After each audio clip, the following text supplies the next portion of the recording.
Hi everyone! Welcome po tayo sa ating YouTube channel. Welcome po tayo mga kalingap, mga kabisnes, no? Mga kapapi, mga kamarites, no? Gagawa lang tayo ng panibagong reaction video natin ngayon. Reaction o opinion natin, no? Nababase sa nakikita natin, nababase sa mga nababanggit ng ating reaksyonan, no? So, bago natin umpisahan yan, ay ito lang naman ang ating re-reaksyonan, bibigyan natin ng ating opinion. Ito nga live ng kaibigan daw kuno siya ni Kuya Bong, na ang title ng kanyang live ay ang The Missing One, no? Itong dating ex ni Kuya Bong, best friend na daw sila ngayon, no? So, bago natin umpisahan yan, ako'y nagbabaka sakali kung hindi pa kayo nakasubscribe dito sa aking munting bahay, baka pwede pong pakipindot ng subscribe button dyan at ng notification bell para updated tayo sa lahat ng aking mga nire-reaction ng video sa kabisnes at sa kalingap. At huwag po natin kalimutang suportahan ang Kabisnes Official, Papa Dins TV at Kabisnes Family at ang kalingap po, no? Ang ama ng kalingap, si Kuya Bal Santos Matubang, Kalingap Rab, at Edna Vlog at Jack Tapia Matubang. So, patuloy na natin. On the go na tayo, no, mga kabisnes, mga kapapi, mga kalingap, mga kamarites.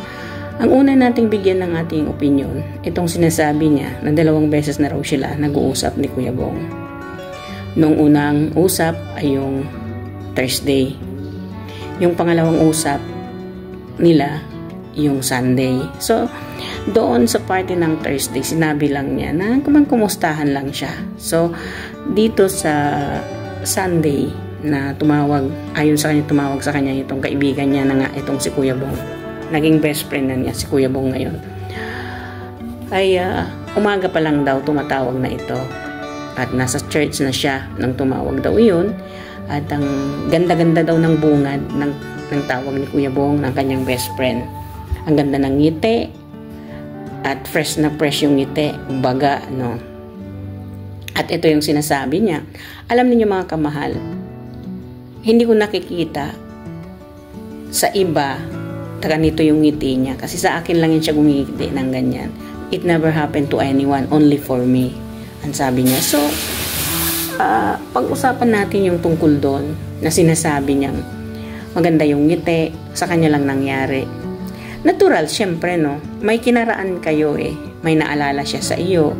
Natural, alangan naman pagbungad niya sa iyo, umiiyak o nakanganga. Natural, maganda yung bungad niya sa iyo. Mag-iisip ka naman, ikaw naman talaga best friend,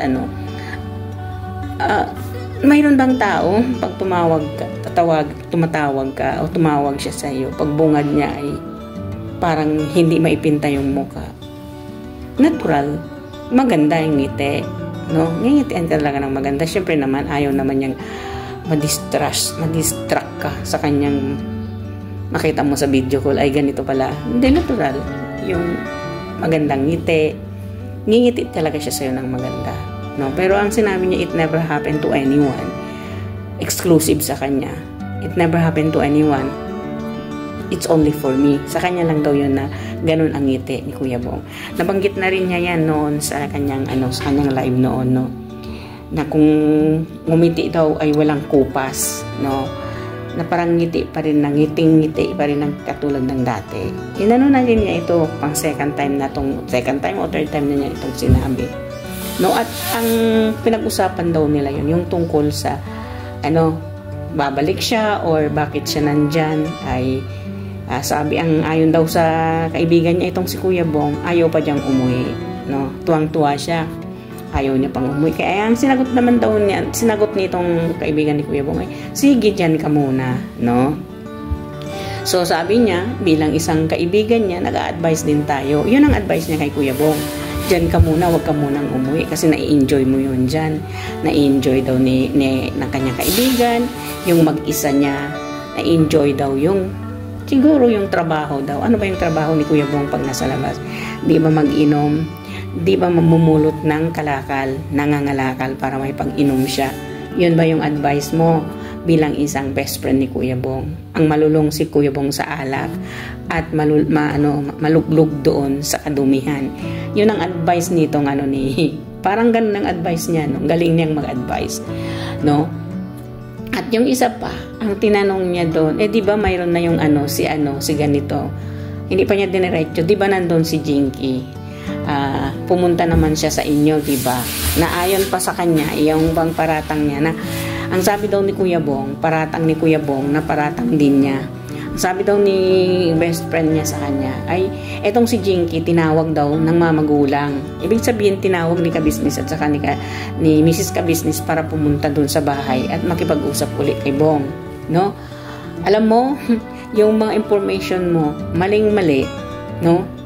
Wala ka talaga sa katinuan kung mag-explain ka, no? Nag-explain ka, isang paratang yan na wala namang paano sasabihin ni itong best friend ni Kuya Bong na tinawag nila Mr. and Mrs. Ka-Business si Jinky para pumunta doon sa bahay. Samantala, si Mrs. Ka-Business galit na galit kay Jinky. Ayaw niya nga kausapin si Jinky dahil nasaktan siya sa ginawa ni Jinky na pag-iwan kay Kuya Bong at pag-urong ng kasal tulad din ng ginawa niya. No, tulad din ng ginawa nitong best friend ni Kuya Bong. Paano niya masasabi yung ganon? Isang paratang na naman yun sa'yo, best friend, nagpaparatang ka na naman ng walang katotohanan. At eto pa, ang tinanong niya, di ba nandun na raw si Jinky, bumalik na, di ba, bumalik na raw dun sa bahay. Bakit ba umalis ka pa kung bumalik na doon, no? Sabi na sagot sa kanya daw ng kanyang best friend na si Kuya Bong, ay ayaw ko doon, boring yon. Sigurado ka ba, ne? Sigurado ka ba, best friend, no? Na talagang yun ang sinabi ni Kuya Bong. So kung sigurado kayo ng sinasabi ni Kuya Bong, yung pinaparatang ni Kuya Bong na si Mr. and Mrs. Ka-Business ang nagtawag doon kay Jinky para bumalik doon sa bahay para makipag-usap kay Kuya Bong, na sinabi ni Kuya Bong yun, ilabas mo yung pruweba mo, no? Para namang hindi ka magmumukhang TANGA, no? Kay John yun, di ba? Hindi ka magmumukhang katawa-tawa at hindi ka magmumukhang kawawa sa pinagsasabi mo, pagbibintang mo, no? Yun lang yun sa atin, no? Yung sinasabi niyang, ayun, kasi tinawag, ayun daw kay Kuya Bong, kasi pinapunta nila doon, pinapunta daw ng mga magulang. Siyempre, ang, naman, parang poster parents ni Kuya Bong, yan, sila Mr. and Mrs. Ka-Business, no? Ang guardian nila. Yun lang sabi daw ni Kuya, dapat may pruweba siya doon kung magbintang siya. Huwag kang magbintang na wala kang pruweba. Lagi kang gumagawa ng content mo, puro ka palpak, no?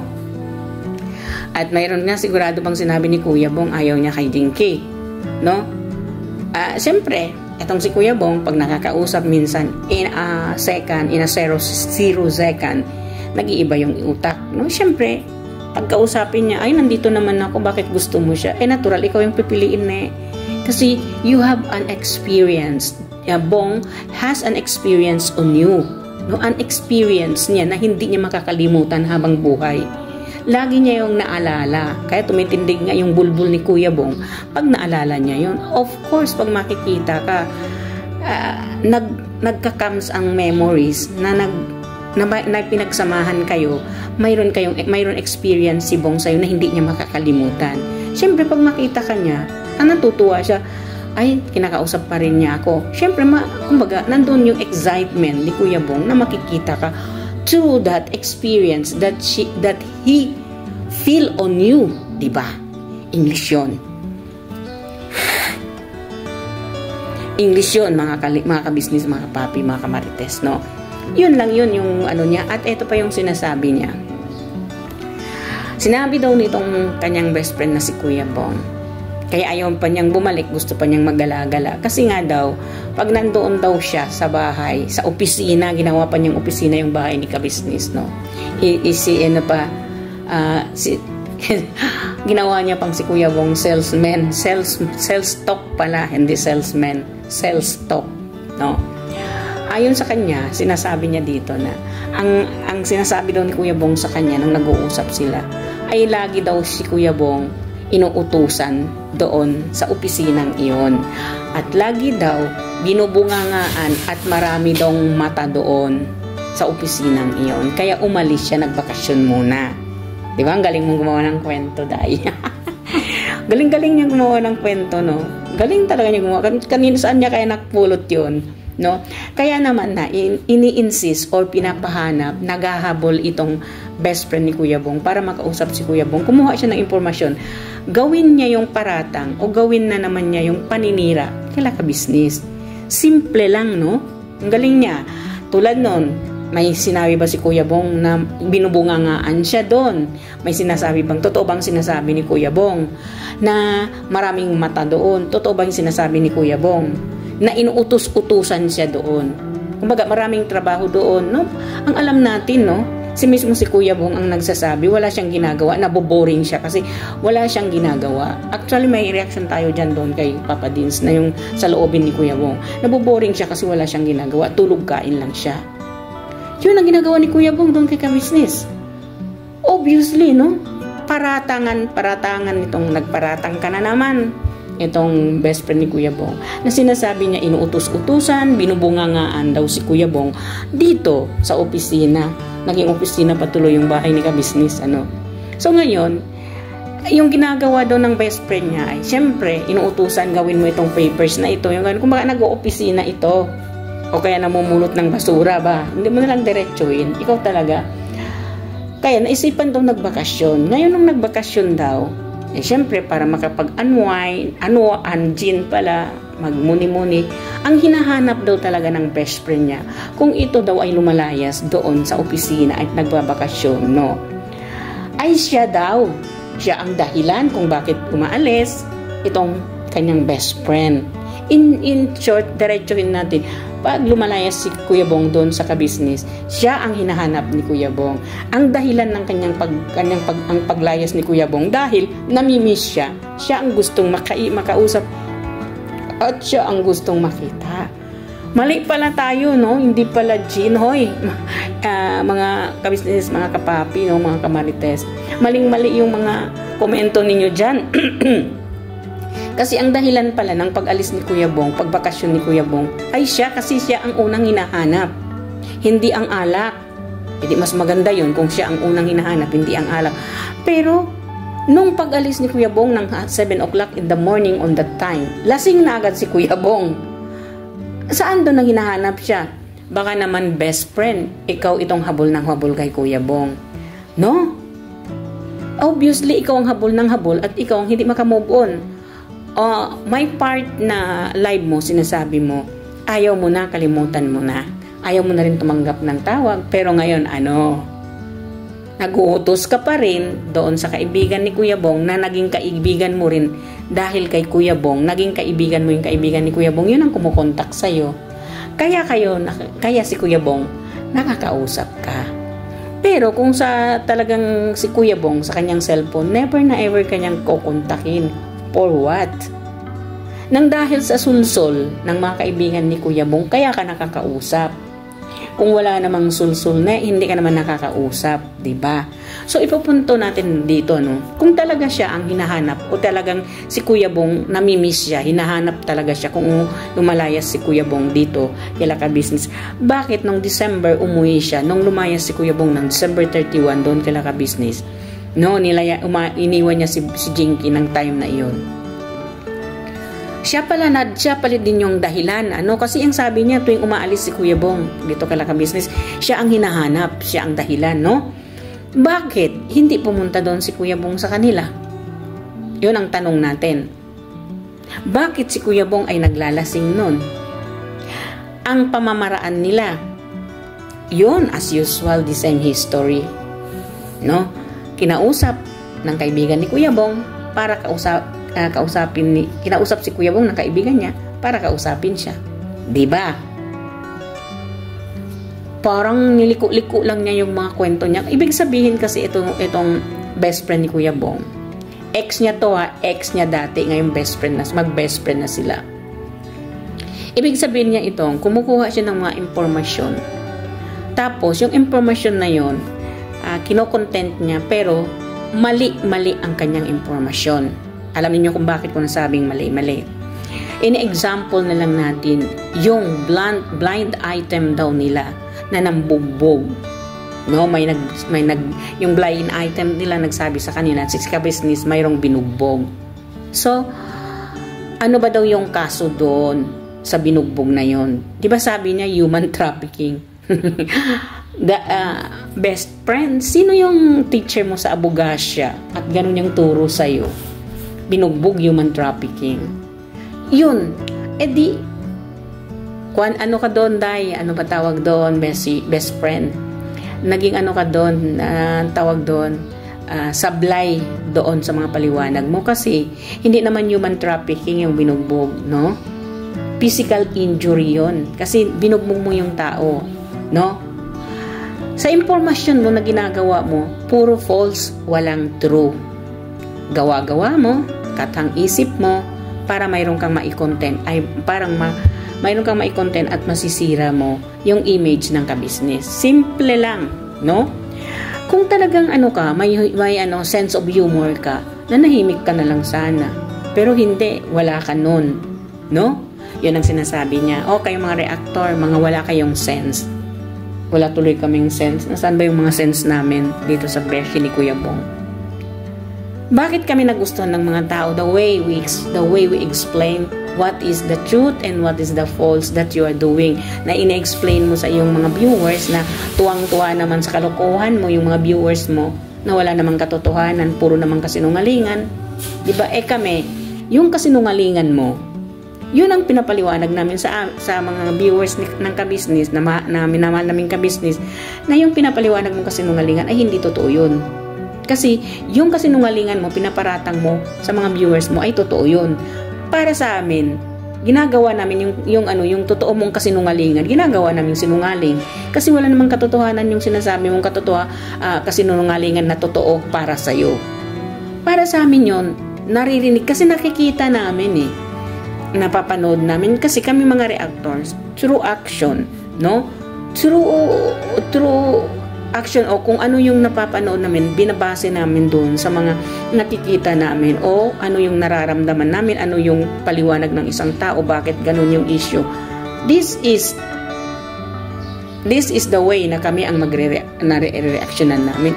Hindi kami basta-basta magre-reaction na wala kaming alam. Ano yun? Nga lang. Diba? Tulad mo, kumukuha ka ng impormasyon mo, mali-mali naman yung impormasyon mo. True or false ba lang naman ang iyong content, diba? Simple lang. Ginagawa mo lang loko-loko yung mga viewers mo. Because you are not true. Hindi ka totoo kung magpaliwanag ka. Puro kasinungalingan yung pinapaliwanag mo. Eto, ipalabas mo na sinasabi ni Kuya Bong, inuutos-utusan siya, maraming mata doon sa bahay ni ka-business, no? Inuutos-utusan lang siya at maraming mata at binubungangaan siya doon, no? Bagamat hindi mo binabanggit ang pangalan, pero obviously naman, no, kung sino yung pinaparinigan at pinaparatangan mo, ang ka-business lang naman. Galit na galit ka dito, kanino ka pa ba naman magalit kung hindi sa ka-business, no? Na hindi naman namin alam kung ano yung dahilan ng kinagalit mo dito sa ka-business official, diba? Sa family ka-business, tinato ka namang prinsesa nila nung dumating ka sa bahay nila ka-business. Inalagaan ka, no? Nilagay ka nila sa palad nila. Kumbaga, pinatungtong ka sa balikat ni Mrs. Ka-business pero umapak ka pa sa ulo. Yun ka ang katotohanan doon. Ngayon, nagngangawa ka, nagngangat-ngat ka kung ano-anong para kang bangaw, na langaw na malaki, yung tinatawag nating bangaw na malaki, na kung ang saan yung mabaho, doon ka humahabol. Yun ka, kung para bang ano yung ginagawa mo yung issue na hindi naman totoo. No.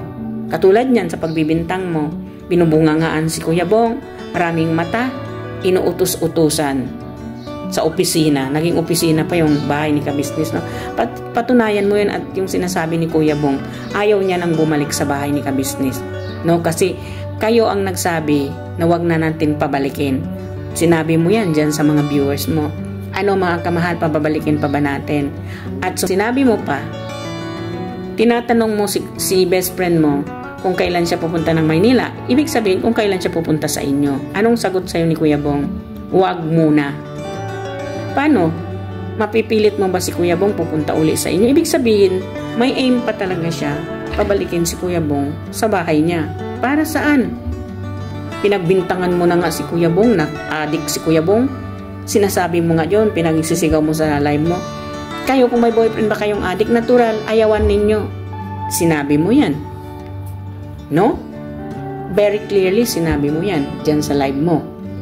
So ngayon, inayawan mo, ngayon ginusto mo na naman. Ano yung motibo mo? May paninira ka pa dito sa Laka Business. Kaya dapat yung video call ninyo ni Kuya Bong na sinasabi ni Kuya Bong, inuutos-utusan siya, maraming mata, maraming bunganga. Ayaw niya na doon.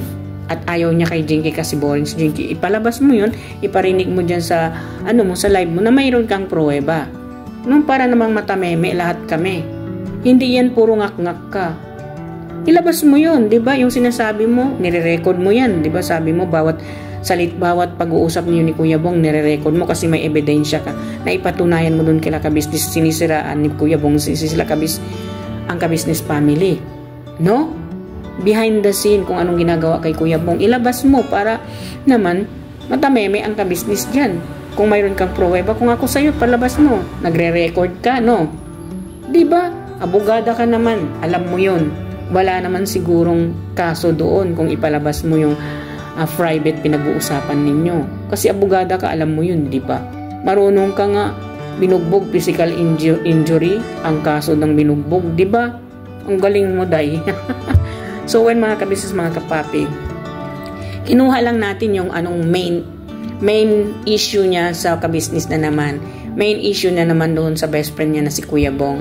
No? Ang dami na naman siyang pasakali, ang dami na naman siyang sinasabing walang katotohanan, puro kasinungalingan. Diba? Kaya kailangan nating reaksyonan. So well, mga kabisnes, mga kapapi, mga kalingap, hanggang dito na lang ang aking reaction video. Sana po nagustuhan nyo. Kung nagustuhan nyo, subscribe, like, share, at comment sa aking reaction video. At don't forget to subscribe, Kabisnes Official, Papa Dins TV, Kabisnes Family, at mga kalingap, ang ating mahal na kalingap, ang ama ng kalingap si Kuya Bal Santos Matubang, Kalingap Rab, at Edna Vlog, at Ma'am Jack Tapia Matubang, at ang lahat po ng reaktor ng kalingap, at reaktor na kasamahan namin Karepa, at ang reaktor ng Kabisnes. Maraming salamat po. Shout out sa aking mga bagong subscriber. Maraming salamat sa inyong tiwala sa akin. Hanggang sa muli. Bye-bye po. Magkikita-kita tayo, mga kamarites.